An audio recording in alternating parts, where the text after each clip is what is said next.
മഴതോറും മുൻപിലെ പുത്തൻ സ്റ്റോറിയിലേക്ക് ഏവർക്ക് സ്വാഗതം. ഈ സ്റ്റോറി ഇഷ്ടപ്പെടുവാണെങ്കിൽ സബ്സ്ക്രൈബ് ചെയ്യാനേ, അതുപോലെ തന്നെ ലൈക്ക് ചെയ്യാനും ഹൈപ്പ് ചെയ്യാനും മറക്കല്ലേ. അങ്ങനെ അലീനെ വേണ്ടി ശരണ്യയുടെ വീട്ടിലേക്ക് പോയിരിക്കുകയാണ്. അപ്പം ഇത് ബബിതയ്ക്ക് അത്ര അങ്ങോട്ട് ഇഷ്ടപ്പെടുന്നില്ല. ബബിത ചോദിക്കുന്നുണ്ട്, അവൾ പറയുന്നത് രോഹിയുടെ സഹോദരി എന്നാണല്ലേ, എന്നിട്ട് അവൾ ഈ കാണിക്കുന്നത് ശരിയാണോ? അവനെതിരെ നിൽക്കുന്നവരുടെ വീട്ടിലേക്ക് അവൾ പോകുന്നത് എന്ന് വെച്ചാൽ അവൻ്റെ ശത്രുയുടെ വീട്ടിലേക്ക് ആ പെണ്ണിനെ കാണാൻ പോയേക്കുന്നതെന്ന് പറയാണ്. അപ്പം നമ്മൾ ചോദിക്കുകയാണ്, അതെങ്ങനെയാണ് രോഹിയേട്ടൻ്റെ ശത്രു ശരണ്യയായി മാറിയത്? ശരണ്യയോട് വഞ്ചന കാണിച്ചിട്ടല്ലേ ഇങ്ങനെയൊക്കെ ആയത് എന്ന് പറയാണ്. അത് പെൺപിള്ളേർ അവരവർ സംരക്ഷിക്കണം എന്ന് ബബിത പറയാണ്. ഓ, ചേച്ചിയാണെങ്കിൽ അങ്ങനെ സംരക്ഷിക്കുന്നുണ്ടല്ലോ, ചേച്ചി നന്നായിട്ട് വേണം, ചേച്ചി ആദ്യം നന്നാവും എന്നിട്ട് മറ്റുള്ളവരെ ഉപദേശിക്കാം എന്നൊക്കെ പറഞ്ഞ് കൃഷ്ണമോൾ ഒത്തിരി പറയുന്നുണ്ട്. എന്നിട്ടും ബബിതയാണെങ്കിൽ സമ്മതിച്ചു കൊടുക്കുന്നുണ്ട്. ബബിത പറയുകയാണ്, അവൾ ഈ പോകുന്നത് അത്ര ശരിയുള്ള കാര്യമല്ല എന്നൊക്കെ പറയുന്നുണ്ട്.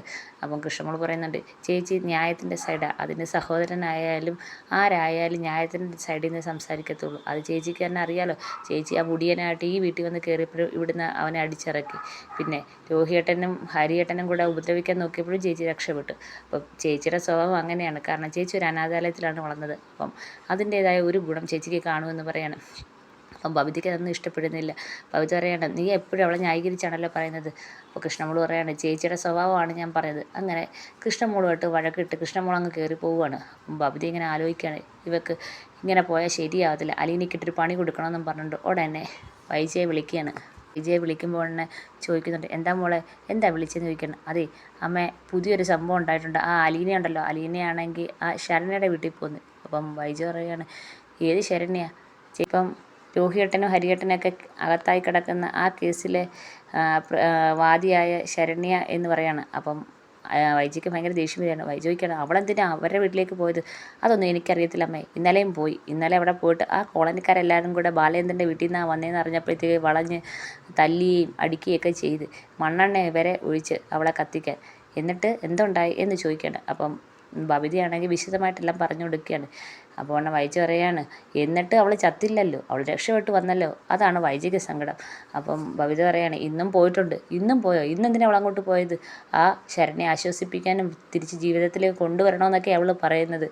അപ്പോൾ ഉടനെ വൈജ പറയാണ്, കള്ളി, അവൾ പോയത് രോഹിയുടെ എതിരെ സാക്ഷി പറയണമെന്ന് അവളെ പ്രേരിപ്പിക്കാനായിരിക്കും. അപ്പോൾ ബബിത പറയാണ്, എന്തോന്നൊന്നും എനിക്കറിഞ്ഞൂടാ, അവൾ ഇന്നും രാവിലെ പോയിട്ടുണ്ട്. ഇന്നലെ അത്രയും പ്രശ്നം ഉണ്ടായി, അവിടെ നിന്ന് അടിയും കിട്ടി അവൾ വന്നിട്ട് ഇന്ന് വീണ്ടും പോയേക്കുവാണെന്ന് ബബിത പറയാണ്.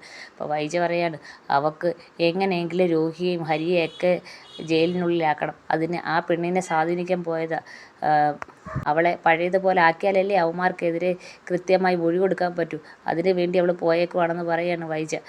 എന്നിട്ട് വൈജ ചോദിക്കുകയാണ്, അച്ഛനാണെങ്കിൽ അവളോട്ട് സംസാരിക്കുന്നത് കേട്ടില്ലേ എന്ന് ചോദിക്കുകയാണ്.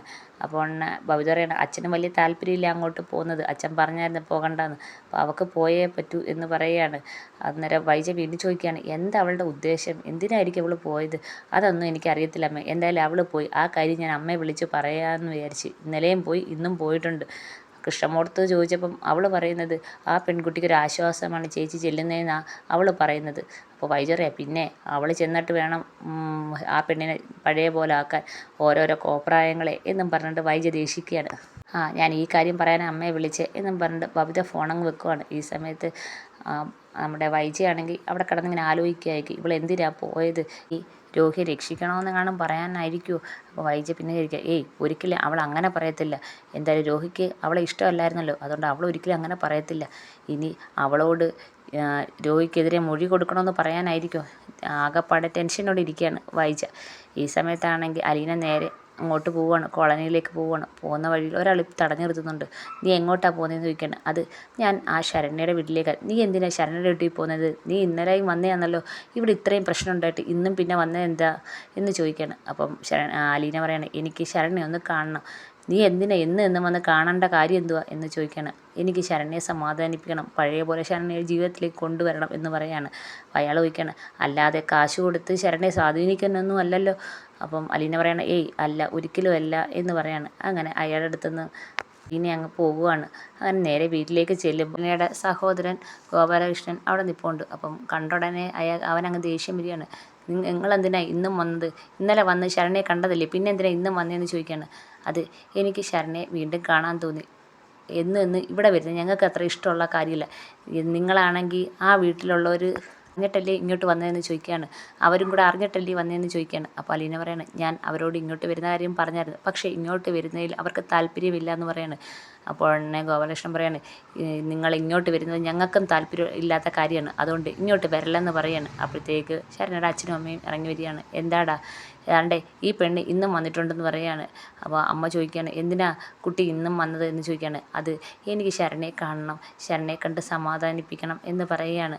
അപ്പോൾ ഉടനെ ഗോപാലകൃഷ്ണൻ പറയാണ്, എന്നും ഇങ്ങനെ വന്ന് ഞങ്ങളെ ബുദ്ധിമുട്ടിക്കരുത്, ഞങ്ങൾക്ക് നിങ്ങൾ വരുന്ന ഇഷ്ടമല്ല. ആ വീട്ടിൽ നിന്ന് നിങ്ങൾ ആ വീട്ടിലെ വേലക്കാരി ആയതുകൊണ്ടാണ് നിങ്ങളെ ഇന്നലെ ഞങ്ങൾ കാണാൻ സമ്മതിച്ചത്, അല്ലാതെ വേറെ ആരെങ്കിലും ആ വീട്ടിൽ നിന്ന് ഇങ്ങോട്ട് വന്നായിരുന്നെങ്കിൽ ജീവനോടെ കത്തിച്ചേനെ എന്ന് പറയാണ്.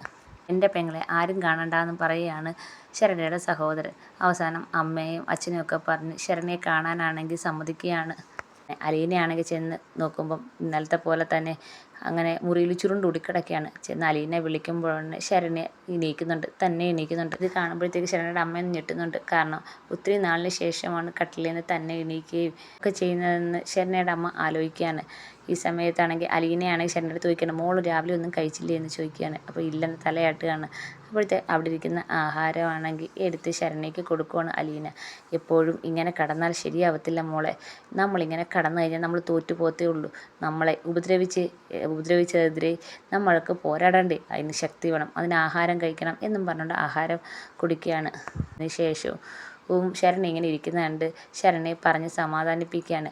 നമ്മളിങ്ങനെ ഇരുന്ന് കഴിഞ്ഞാൽ നമുക്ക് പഴയ ജീവിതത്തിലേക്ക് പോകാൻ പറ്റത്തില്ല, നമ്മൾ പഴയ ജീവിതത്തെ വീണ്ടെടുക്കണം, എന്നിട്ട് നമുക്കൊന്നും സംഭവിച്ചില്ല എന്ന് നമ്മൾ സ്വയം വിശ്വസിച്ച് മുന്നോട്ട് പോകണം. നിനക്ക് പഠിക്കണ്ടേ, നിനക്ക് നല്ല നിലയിലെത്തണ്ടേ എന്ന് ചോദിക്കുകയാണ്. ഇങ്ങനെ എന്ന് ഈ മുറിയിൽ അടച്ചിട്ടിരുന്നാൽ മതിയോ എന്ന് ചോദിക്കുകയാണ്. നിന്നെ ഈ വിധത്തിലാക്കിയവർക്ക് ശിക്ഷ വാങ്ങിച്ചു കൊടുക്കണ്ടേ, അതിന് ധൈര്യം വേണ്ടേ എന്നൊക്കെ അലീന പറഞ്ഞ് മനസ്സിലാക്കിയാണ് ശരണ്യ. കേട്ട ശരണ്യയാണെങ്കിൽ അലീനയെ കെട്ടിപ്പിടിച്ച് കരയുകയാണ്. അങ്ങനെ അവർ രണ്ടുപേരും അവിടെ നിന്ന് സംസാരിക്കുകയാണ്. ഇതൊക്കെ കാണുന്ന ശരണ്യയുടെ അമ്മയ്ക്ക് ഭയങ്കര സന്തോഷമാവുന്നുണ്ട്.